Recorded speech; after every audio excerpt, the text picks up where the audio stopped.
نحمدہ نصلی علی رسولہ الکریم اما بعد فاعوذ باللہ من الشیطان الرجیم بسم اللہ الرحمن الرحیم۔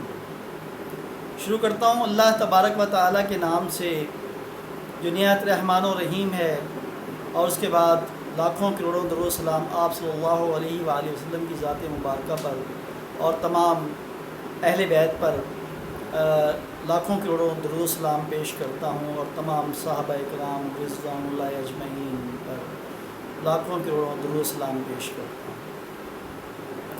میں اپنی دوسری ایپیسوڈ میں آپ کو یہ بتا چکا ہوں کہ مسجد اقصیٰ کو حضرت عمر کی فتح کے بعد عباسی خاندان تک یہ مسجد اقصیٰ مسلمانوں کے قبضہ میں رہی، اور عباسی خاندان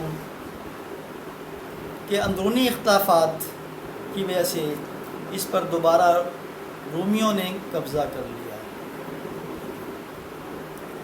اب میں آپ کو مسجد اقصیٰ کے متعلق کچھ بتانا چاہوں گا، اور اس مقام کے متعلق کچھ بتانا چاہوں گا جس مقام پر گنبد صخرہ بنایا، وہ کس نے بنایا اور کس نے مکمل کیا، کس نے اس کی تعمیر کا آغاز کیا اور کس نے اس کی تعمیر کو مکمل کیا، اور کس لیے بنایا۔ جو بیت المقدس کا شہر ہے، اسی شہر میں مسجد اقصیٰ ہے۔ میں پہلے بتا چکا ہوں یہ بات، اور تقریباً سبھی مسلمانوں کو اس بات کا پہلے سے معلوم ہے۔ جو بیت المقدس کا شہر ہے وہ دو حصوں میں بٹا ہوا ہے، ایک پرانا شہر ہے، ایک نیا شہر ہے، اور پرانے شہر میں مسجد اقصیٰ ہے، اور گنبد صخرہ بھی پرانے شہر کے حصے میں واقع ہے۔ ایک پہاڑی ہے کوہ صہیون نامی، اسی پہاڑی پر مسجد اقصیٰ اور گنبد صخرہ واقع ہے۔ مسجد اقصیٰ کے اطراف میں 1600 میٹر لمبی دیوار ہے جو پتھروں سے بنی ہوئی ہے، اور اس کے 9 دروازے ہیں۔ نمبر 1 باب رحمت، نمبر 1 باب رحمت، نمبر 1 باب رحمت۔ میرے دہرانے کا بار بار مقصد یہ ہے کہ ہر مسلمان، ہر نوجوان اس کو اچھی طرح سے یاد کر لے یا محفوظ کر لے اپنے پاس۔ نمبر 2 باب حطا، نمبر 2 باب حطا، نمبر 2 باب حطا۔ نمبر 3 باب فیصل، نمبر 3 باب فیصل، نمبر 3 باب فیصل۔ نمبر 4 باب غواغہ، نمبر 4 باب غواغہ، نمبر 4 باب غواغہ۔ نمبر 5 باب ناظر، نمبر 6 باب حدید، نمبر 7 باب قطع نبیین، نمبر 8 باب سلسلہ، نمبر 9 باب مبارغہ۔ یہ 9 دروازے ہیں جو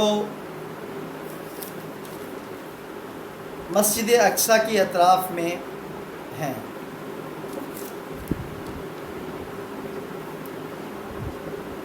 جو مسجد کے ارد گرد دیوار ہے، اس دیوار میں یہ 9 دروازے ہیں۔ مسجد اقصیٰ کی لمبائی 80 میٹر ہے اور چوڑائی 55 میٹر ہے۔ یہ مسجد اقصیٰ 23 مرمری اونچے ستونوں اور 49 چوکور ستونوں پر مشتمل ہے، اور بہت وسیع و عریض اس کا صحن ہے۔ اس مسجد کے حال میں 50,000 نمازی بیک وقت نماز ادا کر سکتے ہیں، اور صحن میں لاتعداد نمازیوں کی نماز ادا کرنے کی گنجائش ہے۔ مسجد اقصیٰ کے شمال میں یروشلم شہر آباد ہے جو اب یہودیوں کے قبضے میں ہے۔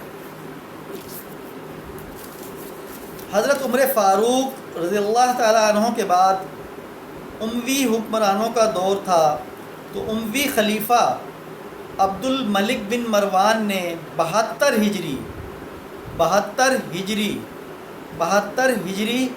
اور 692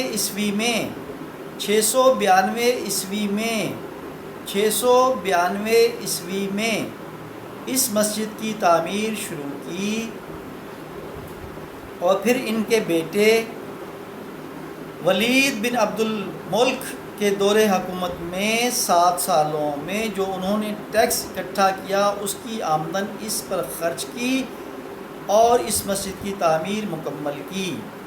یہ مسجد 705 عیسوی میں مکمل ہوئی۔ اس مسجد کے 11 گیٹ ہیں۔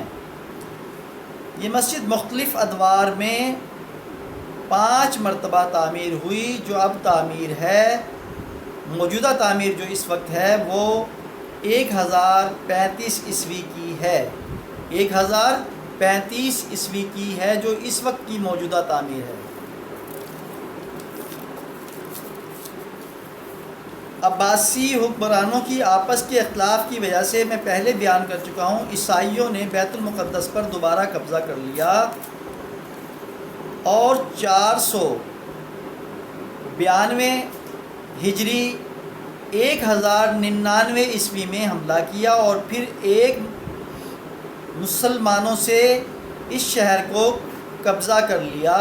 عیسائی حکمرانوں نے بیت المقدس پر قبضے کے بعد مسجد اقصیٰ کے نقشے کو بدل ڈالا، اس مسجد میں اپنے گرجا گھر تعمیر کیے اور بہت سے کمروں میں اپنی رہائش اور اناج رکھ دیا۔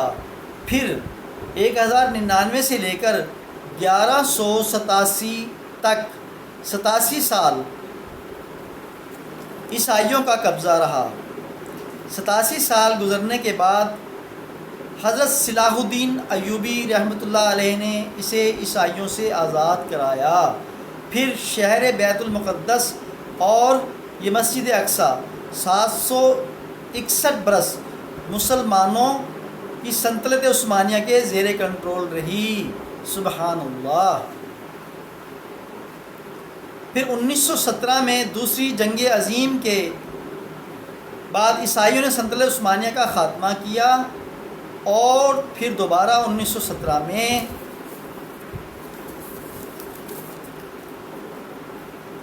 اس شہر بیت المقدس اور مقدس پر قبضہ کر لیا۔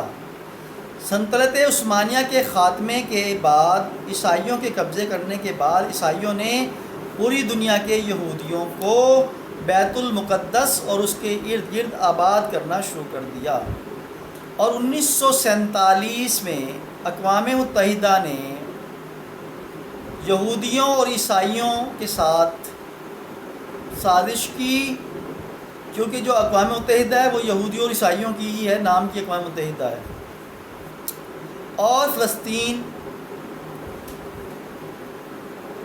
کو 2 حصوں میں تقسیم کر دیا۔ بیت المقدس کا حصہ یہودیوں کو دے دیا اور عالم اسلام کے سینے میں چھری گھونپ دیا۔ 1948 میں باقاعدہ اسرائیل کی ریاست مارج وجود میں آئی، جو تاحال ابھی تک قائم ہے، اور ابھی تک کسی اسلامی ملک نے اسرائیل کو بحیثیت ریاست کے تسلیم نہیں کیا، الحمدللہ۔ پھر 1967 میں ایک آسٹریلوی سیاح مائیکل روہن نے مسجد اقصیٰ کو آگ لگا دی، اور مسجد اقصیٰ کے بہت سارے حصے اس آگ سے متاثر ہوئے، اور یہ آگ 3 گھنٹے تک مسجد اقصیٰ کو جلاتی رہی، جس کی وجہ سے مسجد اقصیٰ کا جو منبر حضرت صلاح الدین ایوبی رحمۃ اللہ علیہ نے حلب شہر سے بنوا کر مسجد میں نصب کیا تھا وہ بھی جل کر راکھ ہو گیا۔ اور پھر اس کمبخت آسٹریلوی سیاہ کو بہت گرفتار کیا اور بہت ہلکی سزائیں دے کر رہا کر دیا۔ یہ یہودیوں اور عیسائیوں کی سازش ہے۔ وہ بیت المقدس اور گنبد صغرا کو شہید کر کے منہدم کر کے یہاں پہ دوبارہ سے ہیکل سلیمانی تعمیر کرنا چاہتے ہیں۔ اس کی وجہ یہ ہے کہ جب دجال اس دنیا میں آئے تو وہ اس ہیکل سلیمانی میں اس کو خوش آمدید کہیں اور اس کے اطاعت کریں اور اس کی حکمرانی میں یہ خواب دیکھتے ہیں کہ ہم پوری دنیا کی حکمرانی کریں گے۔ اس لیے یہ ان کی سازش ہے اور یہ مسلمانوں کی ان نشانیوں کو، اسلام کی ان نشانیوں کو تباہ کرنا چاہتے ہیں۔ اسی لیے تمام امت مسلمہ سے یہ گزارش کرتا ہوں کہ اٹھو خواب غفلت سے اور فلسطین کے مسلمان بھائیوں کا ساتھ دو اور اپنے ایمان کی حرارت کا ثبوت دو۔ تمام اسلامی ملک 57 اسلامی ملک ہیں اور ان کی اسلامی فوج ہے، ان اسلامی فوجوں کے سپہ سالار ہیں، وہ خواب غفلت سے اٹھیں اور اسرائیل یہودیوں کا خاتمہ کریں۔ میں پاکستان کی آرمی سے یہ مطالبہ کرتا ہوں کہ وہ فلسطینی بھائیوں کا بھرپور ساتھ دیں اور یہ جنگ نہ صرف فلسطینیوں کی ہے، یہ جنگ ٹوٹل عالم اسلام کی جنگ ہے۔ اس جنگ میں اپنا حصہ ضرور ادا کریں اور یہودیوں عیسائیوں کو یہاں سے مار بھگائیں۔ صلاح الدین ایوبی بن کر اس مسجد کو دوبارہ سے یہودیوں اور عیسائیوں سے آزاد کرائیں اور ان کی ناپاک سازشوں سے اس شہر کو، اس مسجد کو پاک کریں۔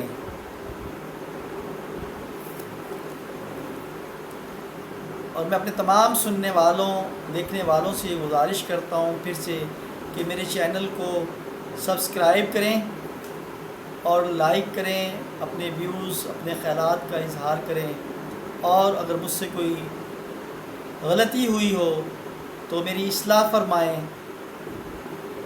میں آپ سب کا بڑا شکر گزار ہوں کہ آپ لوگوں نے مجھے ٹائم دیا اور میری باتوں کو سنا، اور آج یقین جانیں اس وقت رات کے 3 سے زیادہ کا ٹائم ہو چکا ہے اور آج کی رات میں نے فلسطین کے مسئلے پہ گزاری ہے، اس کو بیان کرنے پہ گزاری ہے۔ مجھے فخر ہے کہ اللہ نے مجھے وہ ہمت دی، میں نے یہود و نصارہ کو للکارا ہے، اور میں ایسی ہمت کے لیے سب مسلمانوں کے لیے دعا کرتا ہوں کہ وہ آئیں، فلسطین میں فلسطینی بھائیوں کی مدد کریں، یہودیوں عیسائیوں کی سازش کو ناکام کریں اور اس جہاد میں بڑھ چڑھ کر حصہ لیں۔ آپ سب کو معلوم ہے اسرائیل کے غزہ پر بے بہا بمباری اور میزائل اٹیک کر رہا ہے، امریکہ ان کا کھلا ساتھ دے رہا ہے۔ ہمارے مسلمان اسلامی حکومتیں صرف بیانیہ دیتی ہیں، کرتی کچھ بھی نہیں ہیں۔ تو ہر تمام امت مسلمہ کے مسلمانوں سے میں یہ مطالبہ کرتا ہوں کہ اپنے اپنے ملک کی حکومتوں پر زور دیں اور یہ مطالبہ کریں کہ اسرائیل کے خلاف جہاد میں حصہ لیں، اور تمام اپنے فلسطینی بھائیوں کے لیے جو وہ آج غزہ میں صورتحال ہے، وہاں خوراک کی کمی ہے، وہاں پانی کی کمی ہے، ان کو کسی نہ کسی شکل میں ان کی امداد کریں تاکہ اللہ تعالیٰ ان کی آسانی فرمائے۔ وہ جو جنگ لڑ رہے ہیں وہ ان کی اپنی ذاتی جنگ نہیں ہے، وہ جنگ امت مسلمہ کی جنگ لڑ رہے ہیں، وہ اسلامی اقدار کی جنگ لڑ رہے ہیں، وہ اسلام کو بچانے کی جنگ لڑ رہے ہیں۔ تو خدا را ان کا ساتھ دو، اور تمام مسلمانوں سے یہ اپیل ہے کہ کسی نہ کسی شکل میں ان کا ساتھ دیں۔ اور آقا صلی اللہ علیہ وسلم کی حدیث کا مفہوم ہے، میں پہلے بھی کئی بار عرض کر چکا ہوں کہ جب کہیں ظلم اور برائی کو ہوتا دیکھو تو اسے، اگر اللہ نے تمہیں طاقت دی ہے تو اسے طاقت سے روک دو، اگر اتنی طاقت نہیں ہے تو زبان سے ضرور برا کہو، اگر زبان سے برا کہنے کی ہمت اور طاقت بھی نہیں ہے تو دل میں ضرور برا جانو، یہ ایمان کی 3rd ڈگری ہے۔ تو لہٰذا اللہ سے دعا کرو، اے اللہ ہمیں وہ طاقت عطا فرما کہ ہم اس ظلم کے خلاف جہاد کریں اور ان مظلوموں کا ساتھ دیں۔ یہ امت مسلمہ کا مسئلہ ہے، یہ فلسطینیوں کا مسئلہ نہیں ہے، اور اللہ تعالی ہمارے تمام اسلامی ملکوں کو وہ ہمت اور طاقت دے کہ وہ اس ظلم کو اپنی طاقت سے روکیں۔ اب میں ایک اور عرض کرنا چاہوں گا کہ ہمارا ملک الحمدللہ ایک ایٹمی طاقت ہے، پاکستان ایک پریشر کا نشان ہے اقوام عالم پر، یہودیوں اور عیسائیوں پر۔ تو پاکستان کو، حکومت پاکستان کو اور سپہ سالار پاکستان کو اس لڑائی میں ایک اہم کردار ادا کرنا چاہیے، مظلوم فلسطینی بھائیوں کا ساتھ دینا چاہیے۔ وآخر دعوانا الحمدللہ رب العالمین۔ اور اللہ تعالیٰ سے دعا گو ہوں کہ اللہ تعالیٰ جو یہ میں نے ایک کوشش کی ہے اس کو اپنی بارگاہ میں پیارے محبوب نبی کریم صلی اللہ علیہ وسلم کے صدقے میں، اہل بیت کے صدقے میں قبول و منظور فرما، اور میری آخرت کی منزلوں کو آسان فرما، اور جو ہم سب مسلمانوں کے بزرگ اس دنیا فانی سے گزر چکے ہیں، وفات پا چکے ہیں، ان سب کی مغفرت فرما، ہم سب کے آباء و اجداد کی مغفرت فرما، اور جو باحیات ہیں ان کو ایمان والی موت عطا فرمایا۔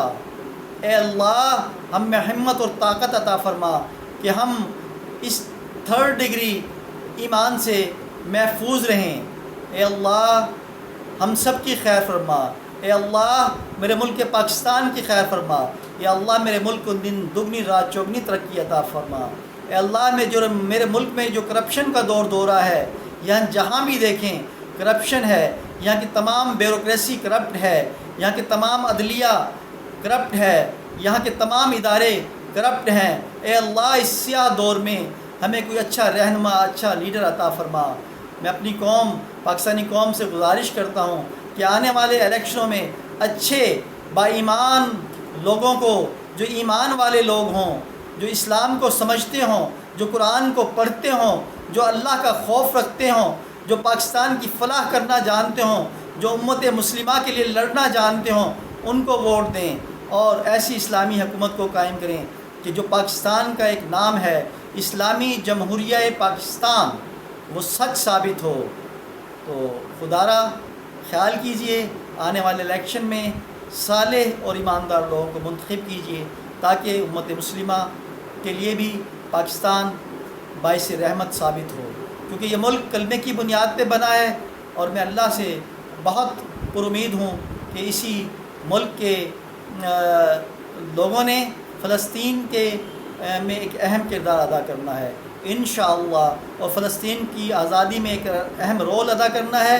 تو اسی لیے میں رات کے اس پہر میں بیٹھ کے اپنی قوم کے نوجوانوں کو، اپنی قوم کے حکمرانوں کو، اپنی قوم کے سپہ سالاروں کو جگا رہا ہوں، خدارا اٹھو، فلسطینیوں کا ساتھ دو۔ وآخر دعوانا، اس دعا کے ساتھ اپنے لیکچر کا اختتام کرتا ہوں۔